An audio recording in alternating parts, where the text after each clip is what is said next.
हे कृष्ण गोविंद हरे मुरारे, हे नाथ नारायण वासुदेवाय। हे कृष्ण गोविंद हरे मुरारे, हे नाथ नारायण वासुदेवाय। श्रीमद् भागवत जी का मूल पाठ, नवम स्कंद का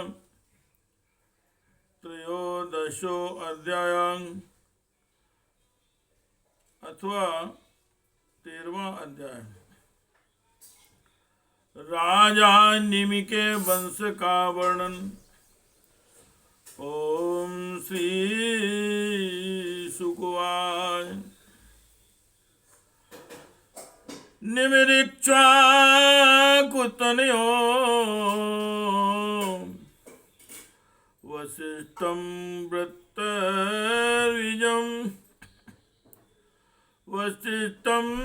व्रतद्विजम् आरभ्य सत्रं सोऽप्याय शक्रेण प्रागृभृतो अस्मि भौम। आरभ्य सत्रं सोऽप्याय शक्रेण प्रागृतो अस्मि भौम। तं निर्वत्य गमिष्यामि तावन्मां प्रतिपालय। तूष्णीमासीन्द्रपतिं सोऽपीन्द्रस्यां करोन्मुखम्। निमेषल्मिदं विद्वान् शत्रुवान् भात्मवान्। ऋत्विङ्गभर परेस्तावन्नाग्मदो यावता गुरुः। शिष्यव्रतिक्रमं वीक्ष्य निर्वर्त्य गुरुरागता। अस्पन्पन्दा अस्पत्पततान् देहो निमि पंडितुमानिनां। निमि प्रतिददां शापं गुरुवे अधर्मवर्तिने। तवापि पतता देहो लोभान् धर्मम जानता।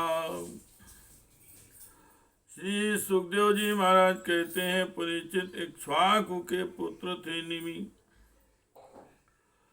इन्होंने यज्ञ प्रारंभ करके महर्षि वशिष्ठ को ऋत्विज के रूप में वर्ण किया।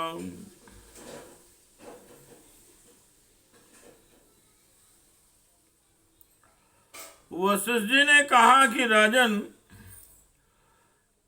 इंद्र अपने यज्ञ के लिए मुझे पहले ही वर्ण कर चुके हैं। उनका यज्ञ पूरा करके मैं तुम्हारे पास आऊंगा। तब तक तुम मेरी प्रतीक्षा करना। यह बात सुनकर राजा निमि चुप हो रहे और वशिष्ठ जी इंद्र का यज्ञ कराने चले गए। विचारवान निमि ने यह सोचकर कि जीवन तो क्षणभंगुर है, विलंब करना उचित न समझा और यज्ञ आरंभ कर दिया। जब तक गुरु वशिष्ठ जी न लौटे तब तक के लिए उन्होंने उस दूसरे ऋतुजों को वर्ण कर लिया। गुरु वशिष्ठ जी जब इंद्र का यज्ञ संपन्न करके लौटे तो उन्होंने देखा कि उनके शिष्य निमि ने तो उनकी बात ना मानकर यज्ञ प्रारंभ कर दिया है।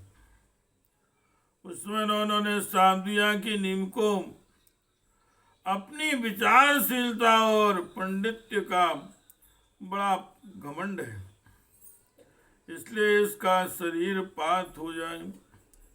जिनकी दृष्टि में गुरु वशिष्ठ का यह शाम धर्म के अनुकूल नहीं प्रतिकूल था।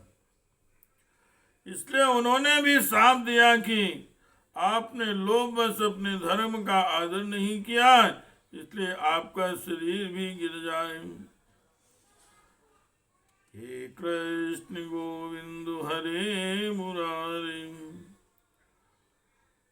हे नाथ नारायण वासुदेवाय, हे कृष्ण गोविंद हरे मुरारे, हे नाथ नारायण वासुदेवाय, हे नाथ नारायण वासुदेवाय, हे नाथ नारायण वासुदेवाय, हे नाथ नारायण वासुदेवाय। इत्यशासन संदेहम् निमिरध्यात्मको विदाम् पित्रावरणयोर्यज्ञम् उर्वश्यां प्रापितामहम्। गन्धवस्तु तन्देहां निधाय मुनिस्तत्त्वमा समाप्ते सत्रियां समाप्ते सत्र यागेस्त देवानुचो समागतान्।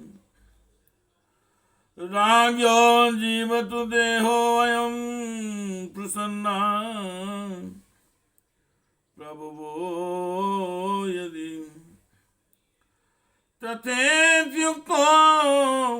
तथेत्युक्ते निविप्रायमा भून्मे देहबन्धना।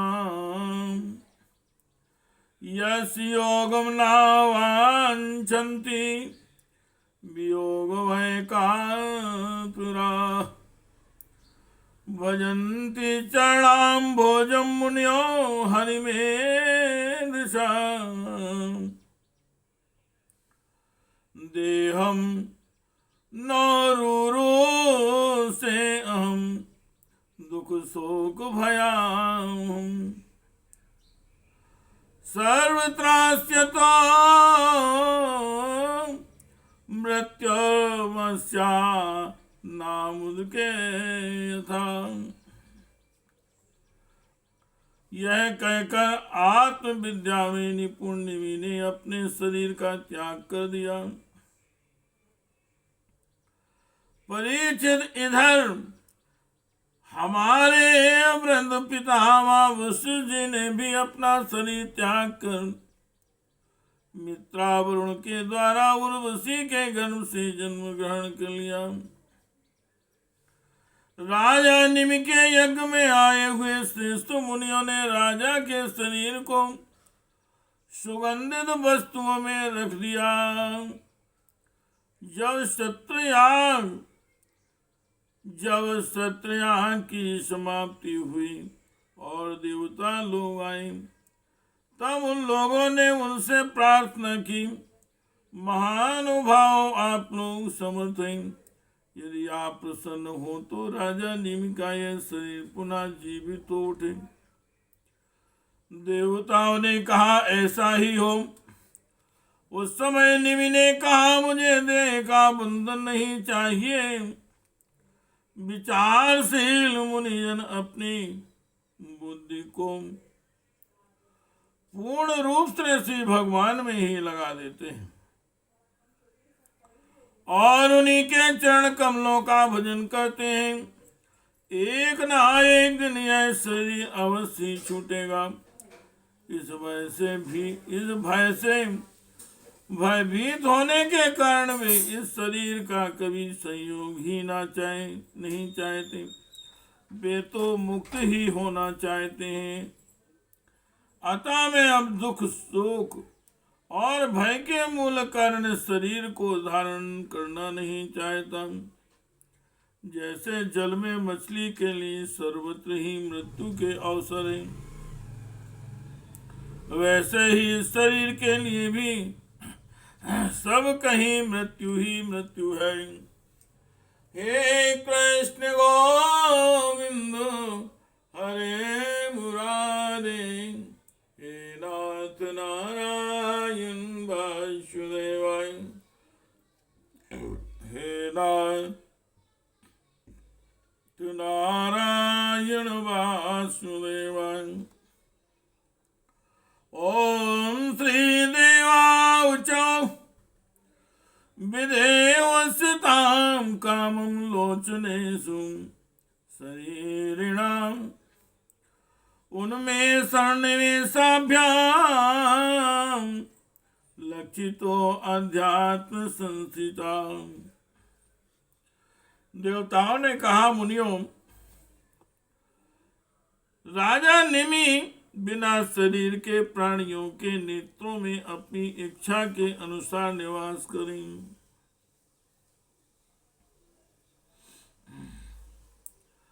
वे वहां रहकर सूक्ष्म शरीर से भगवान का चिंतन करते रहें।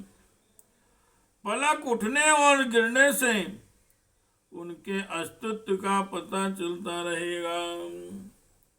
हे कृष्ण गोविंद हरे मुरारे, हे नाथ नारायण वासुदेवाय, हे नाथ नारायण वासुदेवाय, हे नाथ नारायण वासुदेवाय।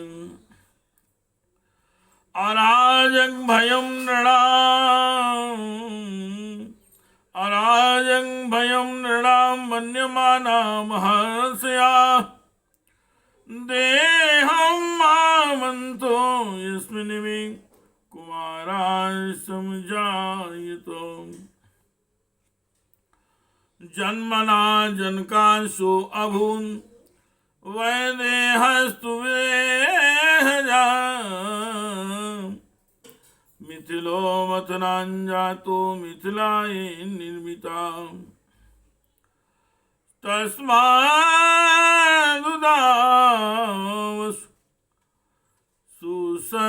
सुस्तस्य पुत्रो अभून्ति वर्धनाम्, तथा सुखे तस्तस्यापि देवरातो महीपते। तद्मान् ब्रदतस्तस्य महावीर्या, शोधत्पितां सूधते दृष्टकेतुवे, हर्यश्रोमतमरुस्तथा। मरो प्रतीपकस्तामन्यान् कुतिरतो यताम्, देवमीनस्तस्य सुतौ विश्रुतो वतमादृति।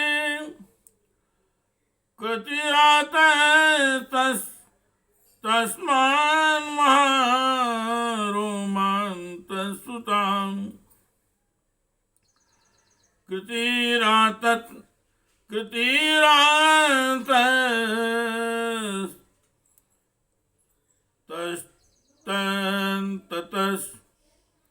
तस्मान् महारोमान्तस्तुताम्, स्वर्णरोमा सुतस्तस्य ह्रस्वरोमा विजायताम्। तथा श्रीरध्वजो यज्ञे यथा यज्ञार्थं कर्षतो मही, सीताशिराङ्कृतो जाता तस्माशीरध्वजा स्मृता कुशध्वजस्तस्य पुत्रस्ततो धर्मध्वजो नृपा धर्मध्वजस्य द्वौ पुत्रौ कृतध्वजो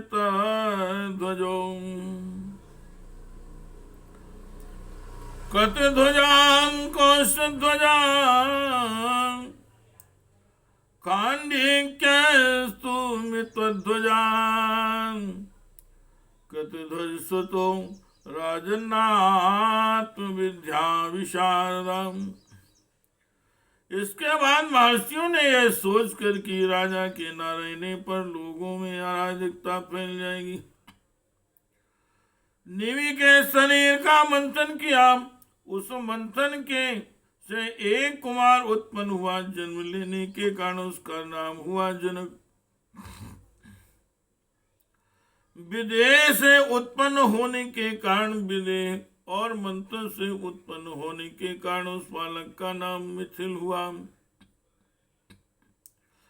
उसी ने मिथिलापुरी बसाई। परीक्षित जनक का उदावश उसका नंदीवर्धन का सुकेतु उसका देवराज का महाव्रत दत्त का महावीर का शूद्रति का दृष्टकेतु का हर्यश्व और उसका मरु नाम पुत्र हुआ। मरु से प्रतीपक से कृतिरथ से देवमीन और देवमीन से विश्वत और विश्व से महाधृति का जन्म हुआ। महाधृति का कृतिराज का महारोमा का स्वर्णरोमा का पुत्र हुआ हस्तरोमा। इसी हस्तरोमा के पुत्र महाराज क्षीरध्वज थे। वे जब यज्ञ के लिए धरती जोत रहे थे तब उनके शीर हल के अग्रभाग फाल से सीता जी की उत्पत्ति हुई। इसी से उनका नाम क्षीरध्वज पड़ा। क्षीरध्वज के कुशध्वज के धर्मध्वज और धर्मध्वज के दो पुत्र हुए, कृतध्वज और मृतध्वज। कृतध्वज के केशीध्वज और मतिध्वज के खांडिक हुए। परीक्षित केशीध्वज आत्मविद्या में बड़ा प्रवीण थे। हे कृष्ण गोविंद हरे मुरारे, हे नाथ नारायण वासुदेवाय, हे नाथ नारायण वासुदेवाय।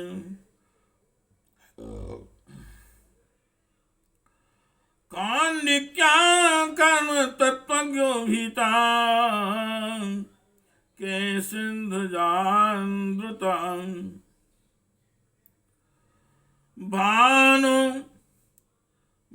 भानुमास्तस्य पुत्रो मुच्छत धूम्नस्तु तत्सुता।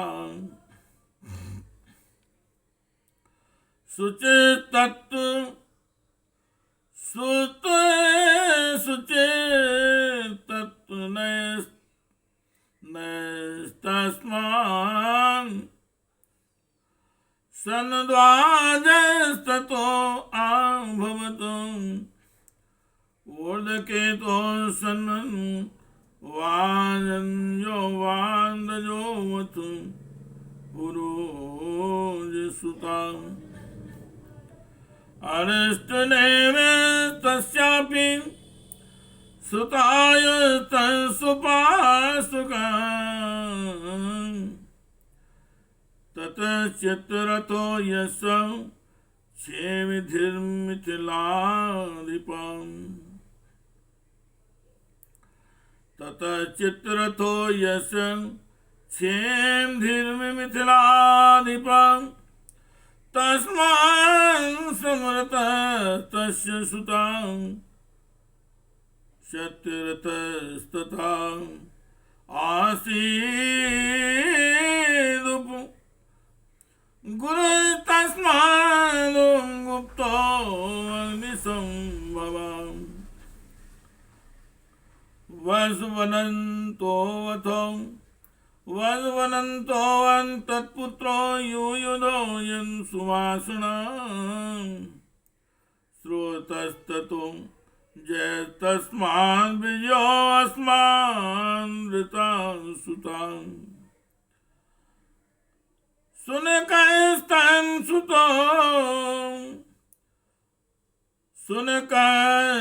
सुतो यज्ञे वीतहव्यो धृतस्ततां बहुलासोदतेस्तस्य कृतिरस्य मावसि एते वै मिथिला राजन्नाथ विद्या विशारदाम् योगेश्वर प्रसादेन द्वन्द्वेन मुक्ता गृहेऽद्वपि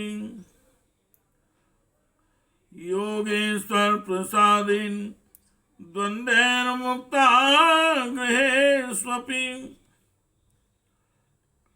खंडित था कर्म कांड का सर्वज्ञ वह कैसे ध्वज से भयभीत होकर भाग गया।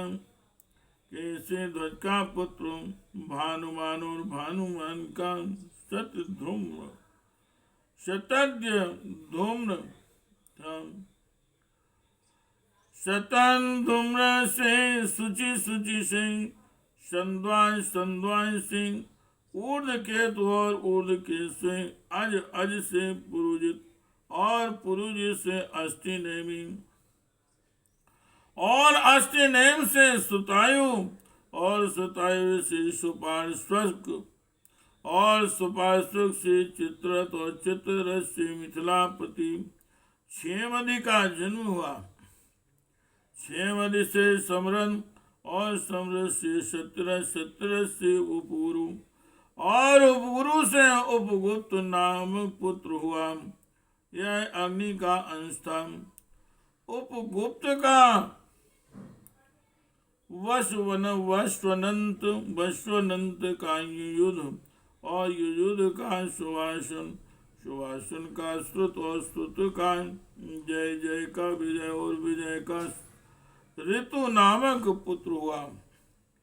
ऋतु का सुनक और सुनक का वीतहम का धृति का बहुलाश्व का कृति और कृति का पुत्र हुआ महावशी। परीक्षित ये मिथिल के वंश में उत्पन्न सभी नरपति मैथिल कहलाते थे। परीक्षित ये मिथिल के वंश में उत्पन्न सभी नरपति मैथिल कहलाते हैं। ये सब के सब आत्मज्ञान से संपन्न और गृहस्थ आश्रम में रहते हुए सुख दुख आदि द्वंद्वों से मुक्त थे, क्यों न हो।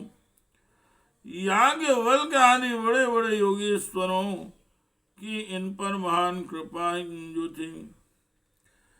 श्रीमद्भागवते महापुराणे परमहंस्यायां संहितायां नवम स्कंदे निविवंशानुवर्णनम् नाम त्रयोदशो अध्यायः।